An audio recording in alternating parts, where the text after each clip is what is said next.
Welcome to video 3 of Discovering Your Purpose. My name is Steve, and I help people live their best life. And so if you have not watched the first few videos, make sure you go back and do that now, because this video just isn't going to make a whole lot of sense unless you've kind of been on this journey along the way. But again, welcome to Discovering Your Purpose. This is really designed for a couple different types of people. One, you want to really live out your purpose. You want to discover why you're walking on this planet and then really put those things into action. Or two, maybe you're already doing that. Maybe you're a coach. Maybe you're someone that's really invested in helping other people, and you want to learn some techniques to help others really discover their purpose as well. So if that's you, stay tuned, get into this video series, and I'll tell you what, I guarantee it will have an impact on your life. All right, let's get started. Okay, Robert, so again, congratulations on really taking some steps here. So now we're to the fun part of this, okay? Okay, I'm excited. I'm ready. I've been ready. weren't going to last too much longer in the other part. Yeah, I was about to fire you if we kept going that way. I'm very good at reading people. I can see that in the gleam in your eyes starting to, yeah. And you look like you spent some time in the gym. That might hurt. What's all the extra pounds that are bulking me up here? We just got through the winter. So I want us to kind of relook at these quadrants, but from a completely different perspective, okay? I simply want you to ask yourself the question, what would I love? So in other words, what would I love my health and well-being to really look like? And we really want to try to be as specific as we can. We don't want to create generalities. We really want to be specific. Now, here's the one thing to kind of keep in mind. Here's the one rule, so to speak, is we want to keep the how out of it. Right? Because you mentioned a moment ago, I'm not even sure what's possible for me. Okay. And we want to set that aside. Not saying that's not important, but just for now, we're going to put it on hold. We just want to get focused in on what would I really love? If I could design my life, what would it look like? Okay. Okay. And so health and well-being, what would you love that area to look like? I would love to be at my ideal weight. I'd love to regain the confidence I had, back when, and definitely regain the energy I had. Okay. I was wondering if you were going to say that about the energy. Okay, very good. So you're waking up in the morning with a lot more energy. Yes. That's going to carry throughout your day. Yes. Very good. And then relationships. I know that's a strong quadrant for you. You're a 7 there.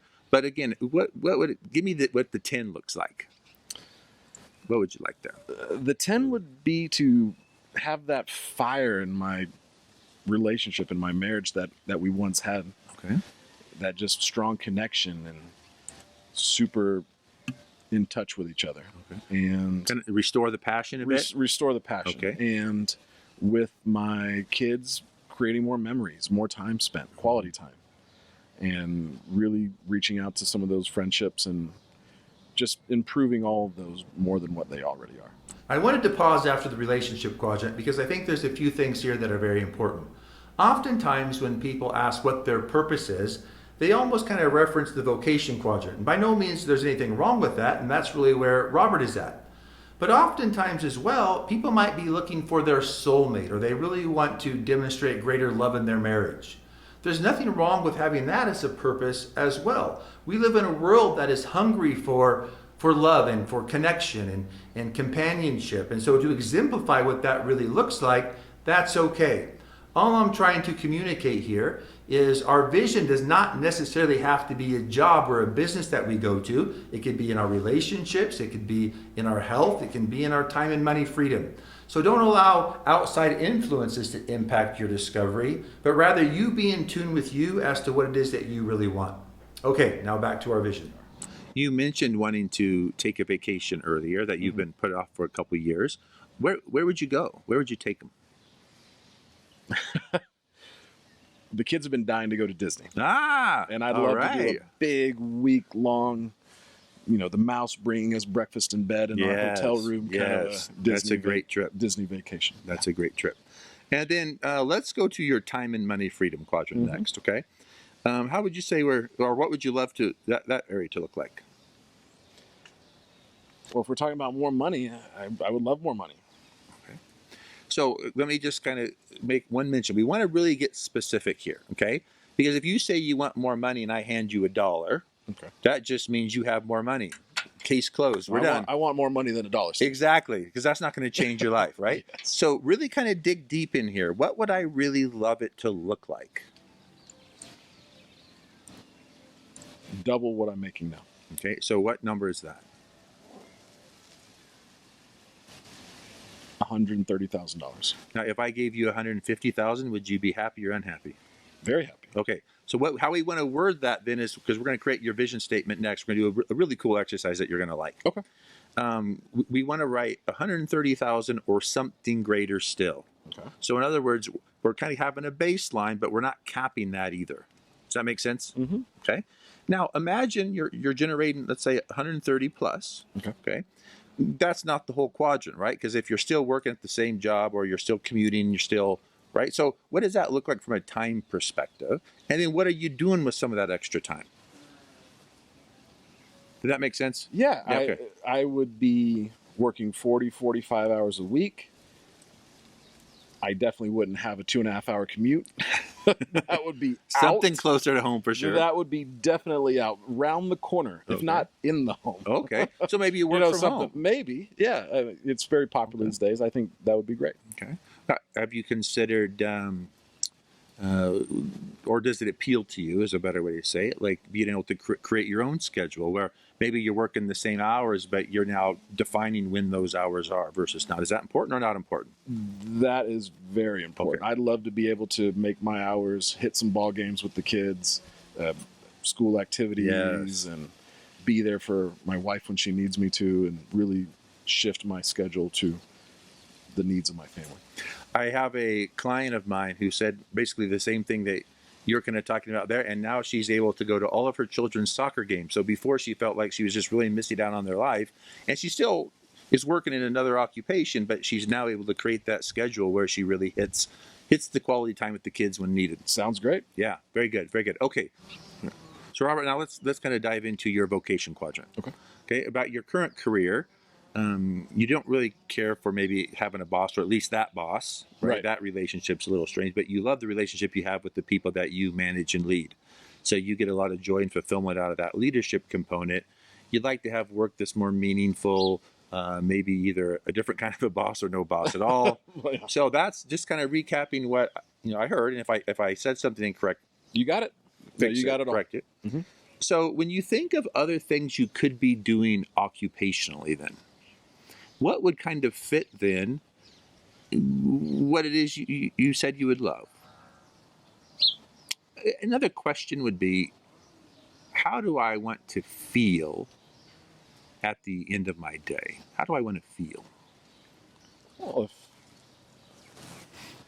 if I'm fast forwarding to the end of my day and it's my ideal, I would say at the end of the day, I feel like I had a full day's worth of work, but it didn't feel like work. Okay. It didn't feel like I was working. Okay. And I got a lot accomplished, and I was making progress. And how important is setting the schedule and maybe even working for yourself? Is that important to you or not very important to you? setting the schedule is important. I mean, I would love to be able to hit more activities with the kids. I would love to be able to help my wife at times during the day if need be for different things. And setting schedule is important. And I'd love to not have a 2.5 hour commute each day to work. Right. And then you talked about really liking to help people. Mm-hmm. There's obviously a lot of ways you can help someone across the street, or you can really speak into their life, right? A lot of different ways to help. So when you think of, and again, just let your mind kind of go here a little bit. Okay. When you think about really helping someone, what does that look like to you? Well, I mean, I have a lot of life experience. I'm no therapist or psychologist,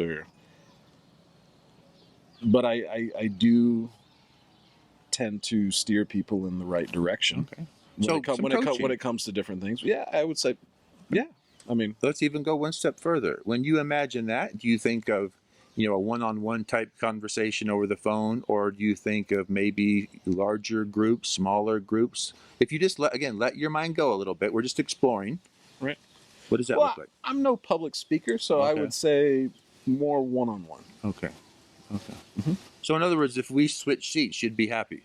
Well, now that you come to think about it, your job is looking pretty appealing right now. Very good. So when you think about the idea of having a coaching business, now this doesn't mean you go quit your day job tomorrow, right?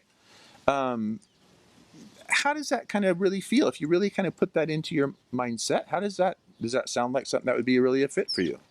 I would love to be doing what you're doing. Yeah. Helping people, I mean, there's a sense of fulfillment there, some acknowledgement and gratitude and giving back that feels good. It looks good. Yeah. All right, so Robert's big question as far as his purpose goes is really in his vocation quadrant. What kind of work did he really want to do?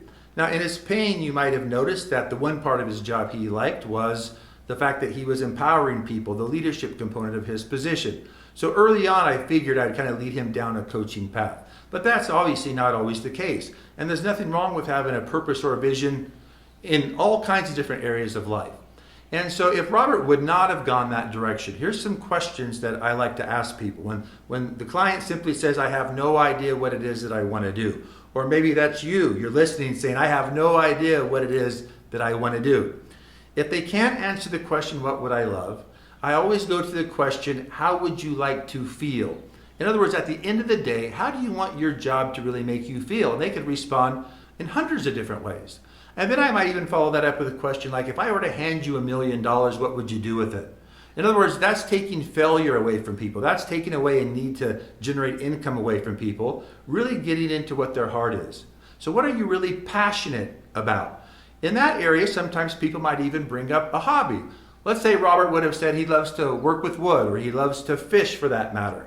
I would have begun to dive into that and get his mind open to how could I generate income or start a business around something that he's really passionate about. And there's 1,000 ways in which to do that.